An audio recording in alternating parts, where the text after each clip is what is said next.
Salut les amis, c'est Sofiane et voilà un nouveau numéro du podcast. C'est en forgeant qu'on devient forgeron et c'est en galérant qu'on devient humoriste. Voici Galère d'humoriste avec aujourd'hui mon poteau Ronan Keinec. Bonjour à tous, aujourd'hui je vais vous raconter une histoire qui m'est arrivée en Bretagne. Voilà, je m'appelle Ronan Keinec, je suis breton.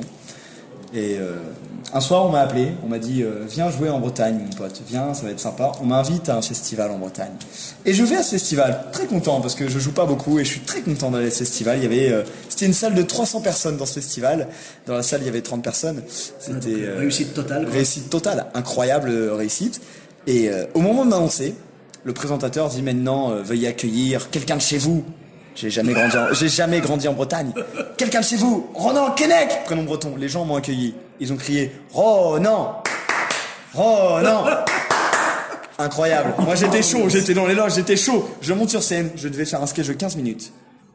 Dans ma tête, j'ai joué 45 minutes. Pourquoi ? Parce que ce soir-là, ça n'a pas marché. J'ai fait un bide monumental. Monumental. Ils ont fait la barre trop au départ. Exactement. Mon sketch se termine, je devais faire un deuxième passage ce soir-là. Le présentateur revient. Il dit, maintenant, accueillez Ronan Keinec. Je fais un autre sketch. Deuxième chance. Ça ne marche pas. Bide monumental. À la fin du sketch, le présentateur dit, vous avez aimé ce qu'a fait Ronan ? Je te jure, mon pote. Dans la salle, j'ai entendu du, non! On sent que le public t'aime, tu vois, déjà. Et c'est pas ça le plus drôle. Le plus intéressant de l'histoire, c'est qu'après le festival, on était au restaurant avec toute l'équipe du festival et la meuf qui m'a programmé, la dame qui m'a programmé pour le festival. Qui à la base avait aimé ton travail. Qui à la base aime mon travail. Cette fille m'a dit, quand elle m'a contacté, elle m'a dit j'adore ce que vous faites, monsieur Keinec.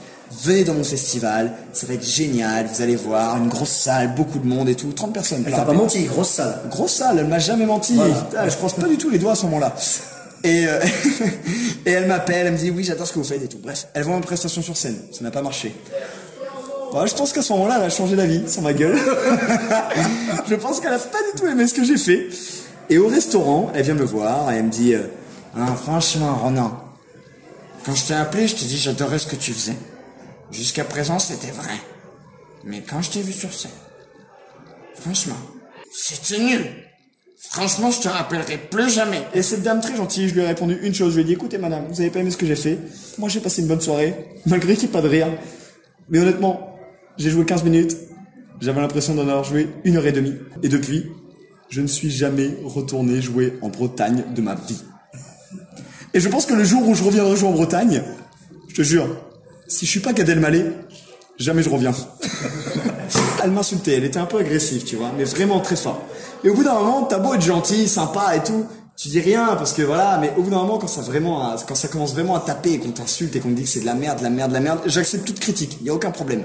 Mais quand vraiment on te tacle sur ta personnalité, que c'est des critiques qui sont pas constructives, et ben au bout d'un moment tu t'énerves un peu. Et moi je m'énervais, c'est de la merde. Et moi je lui ai dit une chose à cette dame, je suis ok, c'est de la merde. Ok. Comment il s'appelle votre festival ? On se fend la poire. Je lui ai dit excusez-moi, déjà quand on a un festival qui s'appelle comme ça, on n'a pas du tout envie de rentrer dedans. Je lui ai fait une vanne comme ça, je me suis dit bon ça va peut-être relancer la discussion. Elle m'a répondu, tu vois Ronan, même en dehors de la scène quand tu essayes d'être drôle, eh ben c'est pas drôle. Je te jure qu'elle m'a répondu ça frérot, je te jure. Bon, mais écoute, merci beaucoup. Merci beaucoup pour ta sincérité et le fait de comment dire, tu vois, il faut parler de ses souffrances un peu quelque part, tu vois, c'est bien. Où est-ce qu'on peut te retrouver ? J'organise beaucoup d'événements sur Royan, sur Niort et sur Angoulême tous les mois. À partir de septembre 2018, j'organise un comedy show à Angoulême et venez très très nombreux, ça va être exceptionnel. Mon spectacle Ronan Keinec s'entretient sera très rapidement en scène et le spectacle avec Matteo Calmon qui s'appellera Friendships sera très rapidement en scène le 10 novembre à la salle Jean Gabin à Royan, 400 personnes. Venez, ça va être cool. L'entrée est à 10 €. Ok, bah écoutez, on se retrouve prochainement donc pour le spectacle de Ronan et son spectacle en duo avec Matteo Calmon que vous avez pu entendre dans un épisode précédent. Merci beaucoup d'avoir écouté ce podcast. Voilà, pour ma part, vous me retrouvez sur les réseaux sociaux, donc Sofiane Humoriste sur Facebook, Twitter, YouTube, Instagram. Et on se retrouve prochainement pour un autre épisode. N'hésitez pas à laisser une note sur 5 étoiles sur iTunes et un commentaire. Et je vous dis à très bientôt. Bisous à tous, même à toi là-bas. Et salut les internautes!